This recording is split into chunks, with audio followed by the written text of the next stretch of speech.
a nuestra emisión de Primera Plana con Alejandra Forero. A continuación, nuestros titulares. Varios accidentes ocurrieron en Aruba durante este fin de semana. Detenciones antes, durante y después de la parada de niños en Oranjestad. Historias de campesinos que lo perdieron todo por culpa de los incendios en Colombia. Una mujer fue rescatada de un edificio por los bomberos. Más de 1000 participantes estuvieron disfrutando de la parada de niños. A esta hora y como todos los días, me place saludar a nuestros televidentes, dándoles como siempre una cordial bienvenida de nuestra emisión de Primera Plana con Alejandra Forero. Con un grato placer les saludamos a todos ustedes que hasta ahora se encuentran en sintonía, esperando que hayan tenido un excelente fin de semana, que hayan descansado y que se alisten para tener la mejor semana. Como siempre y como es habitual, empezamos con noticias locales y en esta oportunidad con algunos accidentes y hechos que ocurrieron este fin de semana en las calles de Aruba. Este domingo, en horas de la noche, en el camino principal que va de Brasil hacia el área de Curacaví, sucedió un accidente entre dos vehículos. De inmediato la policía se presentó y se encontró con un Toyota Tercel bastante quebrado en el medio de la vía y también un Hyundai con un daño material. Constataron que estos vehículos al parecer chocaron de una forma semifrontal. El Tercel venía desde la parte baja cuando el Hyundai venía en dirección contraria. Allí se golpearon bastante fuerte. La ambulancia tuvo que presentarse para poder controlar a los conductores, a pesar de que ellos no deseaban la atención por parte de la ambulancia. La policía tomó los datos y al final la grúa tuvo que quitar este vehículo Tercel destruido de la vía. En otro hecho que también ocurrió este fin de semana, exactamente el sábado en horas de la noche, en el camino que va en el área de Camay, en Norte, una dama que venía manejando un vehículo Kia Picanto, bajando desde San Nicolás en esta dirección, allí al parecer se olvidó que estaba entrando a una Teiweg. Pasó en esa vía y lamentablemente se entró a una vivienda, dañando totalmente la pared, lo que se conoce como el curá. Debido al impacto con esos bloques que salieron volando, allí también alcanzó a dañar una puerta de vidrio por completa. Afortunadamente en la vivienda no había ninguna persona. Debido al impacto fuerte, la dama recibió unos golpes serios en su rostro. Por ese motivo, la ambulancia se presentó para poderle brindar asistencia médica y trasladarla al hospital. La policía de tráfico también tomó datos del accidente. Como sabemos, el cuerpo policial y sus diferentes departamentos, cuando estamos en esta época del carnaval, ellos tienen todos los departamentos en las calles, vigilando, controlando no solamente el comportamiento de los asistentes a las paradas, pero también el comportamiento de los conductores. Vamos a hacer un recuento por lo que pasó durante este fin de semana de carnaval. Este fin de semana se llevó a cabo la parada de niños en Oranjestad, que comenzó con un gran ambiente a la 1 de la tarde. El cuerpo policial conjuntamente con SMAC dieron inicio a esta parada. Un total de 6 grupos y un total también de 1172 participantes estuvieron allí presentes en Oranjestad. La policía uniformada, también los detectives, la unidad motorizada, el comando móvil, Flexiteam y diferentes otros departamentos del cuerpo policial estuvieron allí atendiendo con la situación. La policía informó que hubo un total de 8 detenciones, de los cuales 4 de ellos eran menores de edad. Detenciones por arma blanca, por no seguir la orden de la policía y también por posesión de droga. Sin embargo, durante la parada de los niños, la unidad motorizada también tuvo controles antes, durante y después de la parada. Un total de 120 vehículos fueron parados, pero allí durante estos controles se dieron cuenta que 5 de los conductores estaban manejando bajo los efectos del alcohol. De estos 5, 4 perdieron la licencia. El cuerpo policial quiere informar que estos controles van a continuar. Por ese motivo es importante dar a conocer el mensaje de responsabilidad. Cambiando de tema, estamos exactamente a 2 días que se lleve a cabo la fecha límite para hacer el pago al menos de la primera mitad de lo que trata el impuesto de los vehículos. Ante esto, el departamento tuvo esta mañana una conferencia de prensa en donde estuvieron indicando que al menos el 79% del total de los conductores no han hecho el pago como tiene que ser. Casi el 80% de los automovilistas, que incluye todo tipo de vehículo de motor en Aruba, todavía no han pagado el número, es decir, la placa de su vehículo para el 2024. Esto es serio, viendo que estamos a 2 días solamente para que se cumpla la fecha que han puesto, fecha límite, para pagar al menos la primera mitad del año 2024. La fecha es el próximo 31 de enero. Esto lo dio a conocer el día de hoy la vocera del Departamento de Impuestos, la señora Meverly Romano, en donde indicó que la cifra es alarmante y demuestra el comportamiento de la comunidad, el cual no lo están haciendo. Por otra parte, se dice que solo un 21% ya han cumplido. La señora Meverly agradece a aquellas personas que cumplieron a tiempo, mientras que sin embargo quiere generar un mensaje de concientización porque estamos a 2 días de que se cumpla la primera fecha para poder pagar el impuesto del vehículo. El Departamento de Impuestos oficialmente explicó que para el 2024 tenemos 89.832 placas registradas que incluyen todo tipo de vehículo de motor. La cantidad de automovilistas que no han hecho el pago aún es de 69.000 automovilistas, que es el 79% en su totalidad. El total de 18.371 que sí pagaron es del 21%. La directora de este departamento, la señora Luen Gómez, aseguró que no van a prolongar esta fecha de pago como lo han hecho en el pasado, lo que significa que las personas tienen solamente 2 días para bien sea pagar la primera mitad o el año completo.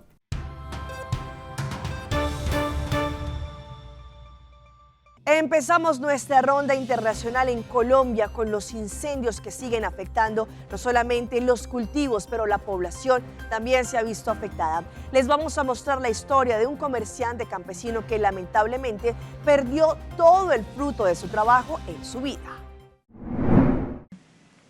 La devastadora realidad que el fuego dejó a su paso se mantiene en más de 182 hectáreas de bosque nativo y plantado con más de 40 años de antigüedad quemadas. La desolación se apodera de los campesinos de Nemocón, que estiman la recuperación del bosque en 100 años. Yo creo que ya no me alcanza la vida, lo que me queda de vida para recuperar a como estábamos. De las hectáreas quemadas, 80 serían de Rodrigo Castilla, quien por más de 25 años había trabajado por estas zonas verdes que hoy son grises. Esta es una hacienda muy grande que cubre toda la montaña del lado de Nemocón. Son aproximadamente 204 hectáreas que las logramos desarrollar y cuidar para que fuera como una protección ambiental. ¿Y qué hacer después de tanto fuego y ahora ceniza? Con una impotencia porque la magnitud del incendio es tal que uno no sabe cómo ni por dónde comenzar ni qué atacar. Y es que es inevitable no sentir dolor por el bosque perdido. Ganas de llorar. No hay nada más que hacer. Porque es la naturaleza. Si no defendemos esto, ¿qué? ¿A dónde vamos a llegar? Como Rodrigo, en este momento hay muchas familias campesinas en la montaña tratando de asimilar lo perdido en medio de las llamas que iniciaron el martes 23 de enero, pero el incendio no solo ha generado afectaciones. La falta de lluvia desde hace 4 meses ha tenido en crisis a los campesinos de la zona. Nos vamos a Perú porque van varios días consecutivos con las marchas y las protestas que han afectado la entrada a uno de los lugares más emblemáticos del Perú, como lo es, por ejemplo, Machu Picchu. Allí se han unido diferentes sectores y están prohibiéndole la entrada a los turistas para que gocen de este lugar. El paro indefinido y las protestas en Cusco por la venta de entradas a Machu Picchu a través de Jainas continúan. Vecinos y trabajadores del sector turismo se sumaron a la medida de fuerza y bloquearon las vías del tren. Las movilizaciones afectaron a los turistas, quienes se vieron obligados a descender de los vagones para caminar hasta Machu Picchu pueblo, acompañados de un fuerte resguardo policial. Por su parte, desde el Ministerio de Cultura, aseguran que la venta de entradas a través de Jainas no responde a un intento de privatización ni de concesión, sino a una mejor gestión del acceso a esta ciudadela inca. Y como parte de esta decisión es que estamos vendiendo a través de una plataforma alquilada todos los boletos, porque necesitamos hacer dos cosas y garantizar dos cosas como Ministerio de Cultura. Primero, tener un absoluto control de todas las personas que ingresan a nuestro santuario Machu Picchu, porque tenemos un compromiso como país para asegurar, y que además la UNESCO nos está vigilando, que estamos cuidando nuestro santuario. Y lo segundo, cuando se trata de dinero, las cuentas claras. El ministerio señaló que Jainas solo está contratada por 1 año y le resta 6 meses para finalizar el plazo. Además, no recibirán comisiones por las entradas vendidas a través de su página web. Y vean este impactante accidente que ocurrió en las vías en Paraguay. Allí un joven conductor que venía manejando un bus no midió las consecuencias e iba a una alta velocidad. Lamentablemente ocasionó este accidente. El ómnibus de la línea 98 circulaba a una alta velocidad sobre la calle Teniente Leonardo Salinas, del barrio Kennedy de Capiatá. En inmediaciones de una estación de servicio, el conductor del colectivo desvió un bache, maniobra que ocasionó que impactase de manera frontal y violenta en contra de un motociclista que transitaba en sentido opuesto. Por tal choque, el conductor de la moto, identificado como Alfredo Chena, de 38 años, cayó al pavimento sufriendo graves lesiones. Si bien bomberos voluntarios trataron de reanimarlo, ya nada se pudo hacer. En cuanto al chofer del bus, de 18 años, Samuel Adorno, fue sometido a la prueba de alcotés dando negativo, y la Fiscalía dispuso que guarde reclusión en el puesto policial 001 para continuar con la investigación. El drama de los desplazados y de los migrantes continúa siendo el pan diario en diferentes pasos fronterizos. Hoy les mostramos algunas de estas historias de familias que lamentablemente han tenido que continuar esta marcha, pero también han tenido que ser desalojados de diferentes albergues a los que llegan. Son desplazados de la comunidad Nuevo Resplandor en el municipio de La Concordia, en el sureste estado de Chiapas, que tiene frontera con Guatemala.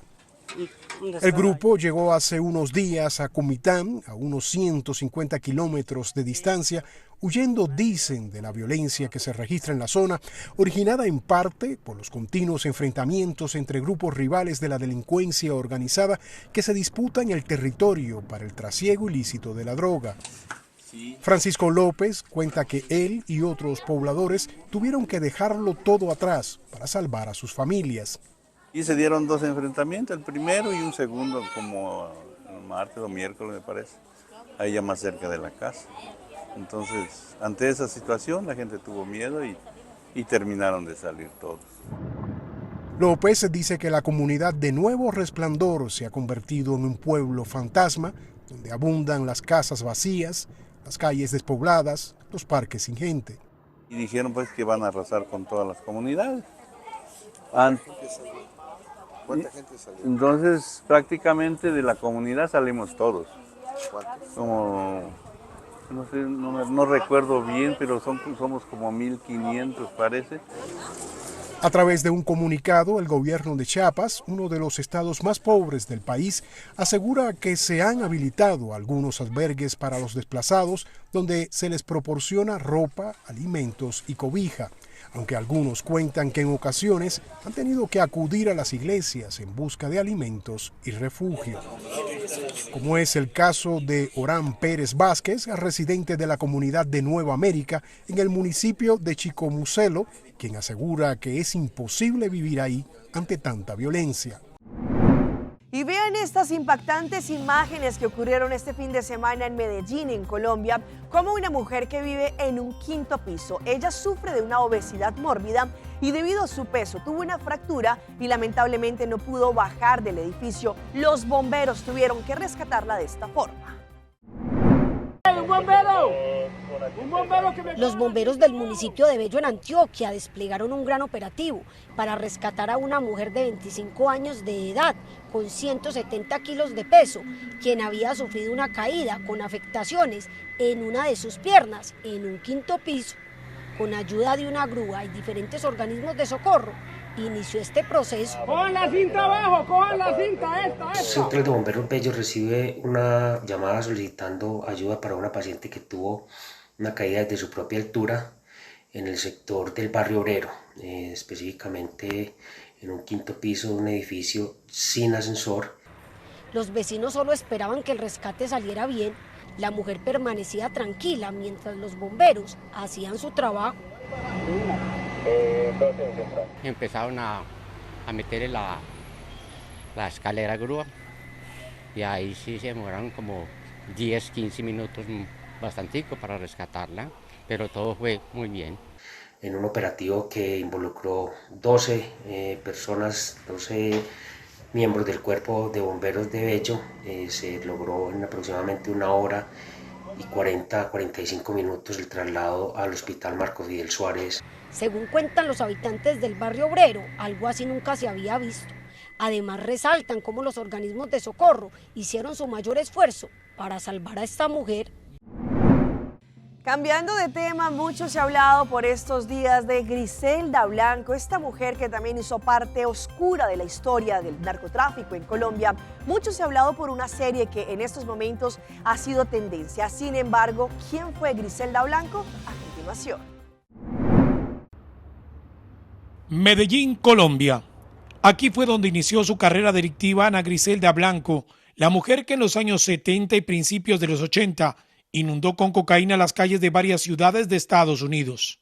Ella fundó el primer cartel del narcotráfico, utilizó mujeres para llevar en su ropa interior droga en viajes internacionales y creó los primeros grupos de sicarios a su servicio. Este es el barrio Antioquia donde surgió Griselda Blanco. Aquí no muchos quieren hablar de ella porque utilizó la crueldad para ganarse el respeto de un mundo que era solo para hombres. Tanto así que reclutó a más de 1.500 delincuentes a su servicio, entre ellos Pablo Escobar.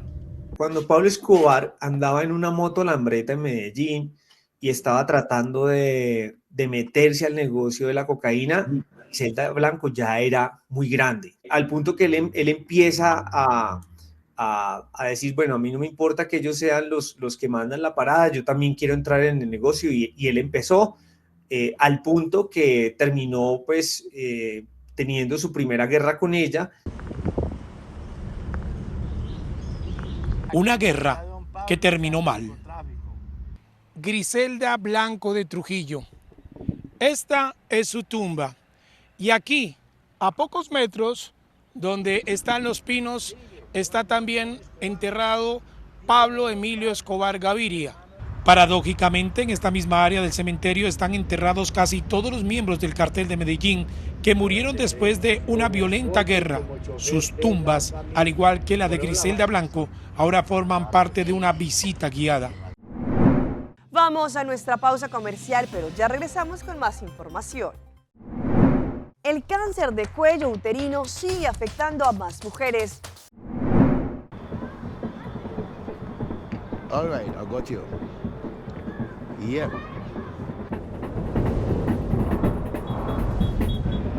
What the? Who coming down for the party? Sitar conectando, Sitar conectando. Da Carnaval 70, arroba gente, está celebrando su cultura. Sitar conectando. And unity, celebrating 17. Sitar conectando. La guisa, mangaira, move cubo. Una cubo mira, ta Sitar bota mira. Sitar, Sitar. Son papás, set up your body. Sitar, Sitar, Urcaminda. Sitar conectando. Sitar, sponsor oficial de Carnaval 70.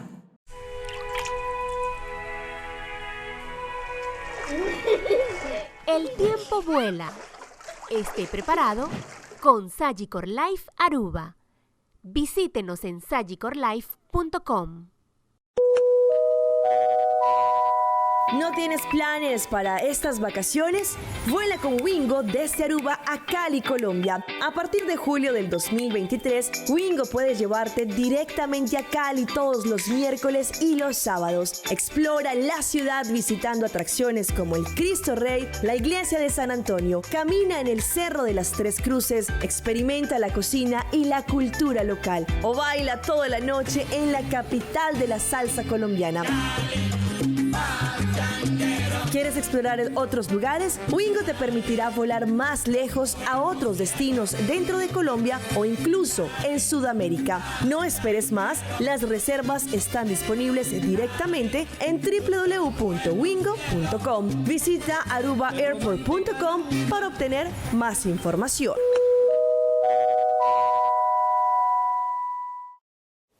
Bonita. Bom dia, mãe. Como vai? Bom dia, meu. Como vai? Bom dia, como vai solta que baby que tem? Sim, me solta com ele que tem. Ando Kiko. Não, pô. Nós vimos para os pés, nós estamos lá para os pés para dentro. Então, mané, mas bisa mai cava. Baby e rende grande, mas se queda para for seguro 2 horas. No momento de espera. Kibo que men. Me tá bem quanto? Não, a mim bisa 6 horas só. Que o bom mais se queda por menos 2 horas para fogo. Pince camai. Mai, por con esse? Ah, sim, me por com ele. O mês me dá por com ele tem muito escrito.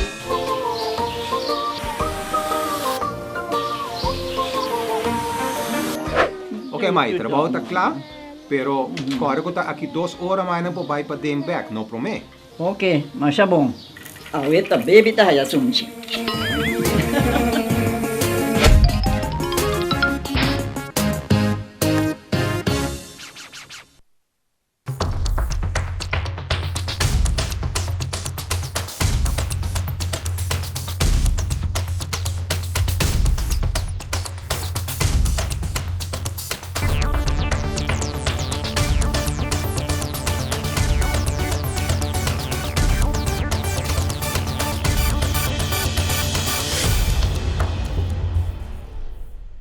Continuamos con más información a través de Primera Plana. Uno de los cánceres que más afecta a las mujeres es el cáncer de cuello uterino, pues se está hablando que más y más mujeres se han visto afectadas por esta situación. Pero ¿por qué se contrae? ¿Cuál es el tratamiento? Hoy en Primera Plana hablamos de tu salud, así que cuídala.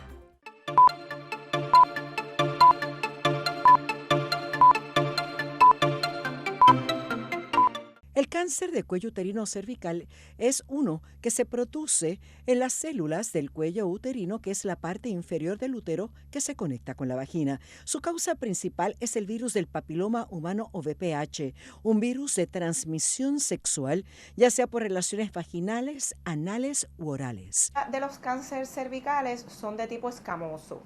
El segundo tipo más común es el adenocarcinoma.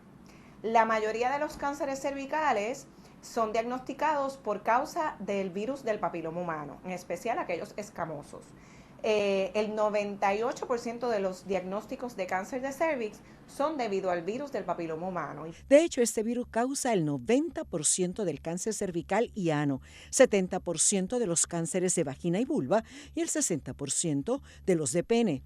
El mayor factor de riesgo son haber tenido o tener muchas parejas sexuales. Hemos activas sexualmente o que hemos estado activas sexualmente en el pasado, sin importar tipo de pareja, estamos a riesgo del virus de contraer o de haber contraído el virus del papiloma humano. Ese tipo de cáncer puede aparecer 10 años después de contraer el virus y en estadios tempranos no produce síntomas, pero cuando está más avanzado puede haber sangrado vaginal luego de las relaciones sexuales, flujo vaginal acuoso con sangre y dolor durante la relación sexual. Con una prueba del Papa Nicolau, que ahora también se añade la del virus, podemos hacer un diagnóstico más certero.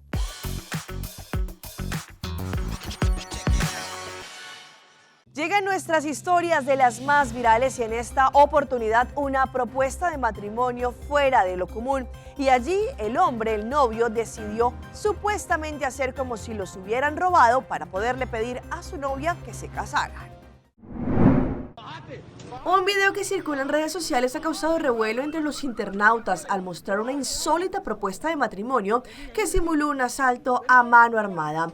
El hecho ocurre en el barrio Ciudad 2000 en Cali, en Colombia, y ha generado opiniones encontradas entre quienes lo consideran una muestra de originalidad y quienes lo rechazan por su falta de sensibilidad. Y es que en las imágenes, como se observa, allí una pareja es interceptada supuestamente por varios hombres encapuchados que los obligan a bajarse del vehículo. La mujer aterrada no sabe qué hacer. Allí, sin embargo, todo cambia cuando uno de los encapuchados le entrega un anillo al hombre, quien se arrodilla frente a su novia y le pide que se case con él. La mujer incrédula pasa del miedo a la alegría y acepta la propuesta. Los demás hombres, que resultaron ser cómplices de la broma, celebran el momento. El video que fue grabado se ha viralizado y hay muchos usuarios que han expresado su indignación por la forma en que este hombre decidió pedirle matrimonio a su novia. Y hablemos de esas historias bonitas, como un alto mando de la policía se quitó el zapato en plena ceremonia para poderse dar a un patrullero en el momento de la ceremonia cuando se estaban juramentando. Esta noble acción fue viralizado en las redes. Un gesto de solidaridad y compañerismo se presenció en la ceremonia de ascenso de 181 jóvenes al grado de patrulleros a la Policía Nacional, en la Escuela de Carabineros Eduardo Cuevas en Villavicencio, Colombia. El protagonista de esta historia fue el intendente jefe Juan Rico, quien al ver que el patrullero Daniel Mármol tenía el zapato con la suela despegada, no dudó en acercarse a él y ofrecerle el suyo. El intendente Rico, con una actitud de humildad y respeto, se quitó un zapato en perfecto estado y se lo puso al patrullero Ortiz, quien agradeció el gesto y continuó con el desfile. Esta escena conmovió a todos los asistentes al evento, quienes aplaudieron la generosidad y el apoyo del intendente Rico hacia su compañero. De hecho, el director de la policía en Colombia también expresó su admiración y orgullo por el acto de humanismo.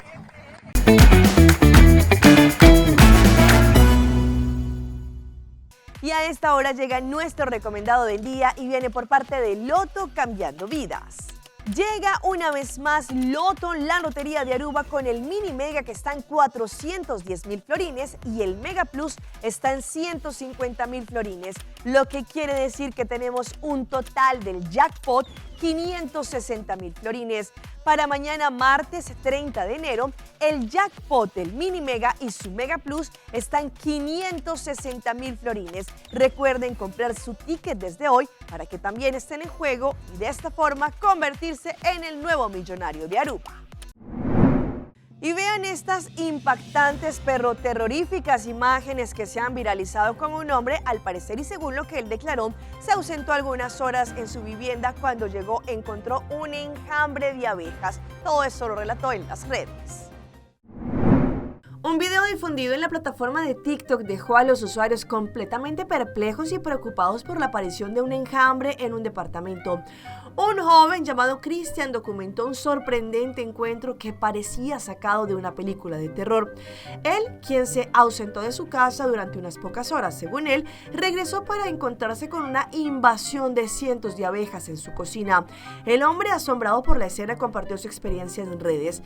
Esto pasó mientras me ausenté como 3 horas. Las abejas también intentaron establecerse en el extractor y entre su vajilla. A medida que pasaron los días, la situación se volvió más asombrosa, ya que más abejas se unían al panal que habían hecho en su vivienda.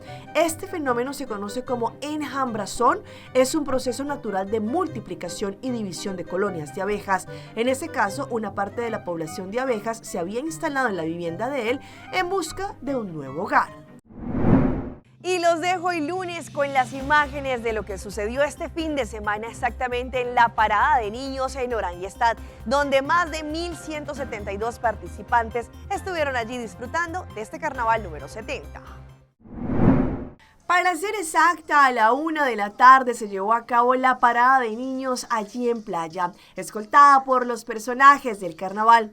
El hecho que la parada haya comenzado exactamente a la 1 de la tarde hace tiempo suficiente para que los participantes, los niños y los padres pudieran disfrutar de esta gran parada de niños en Oranje-Stad.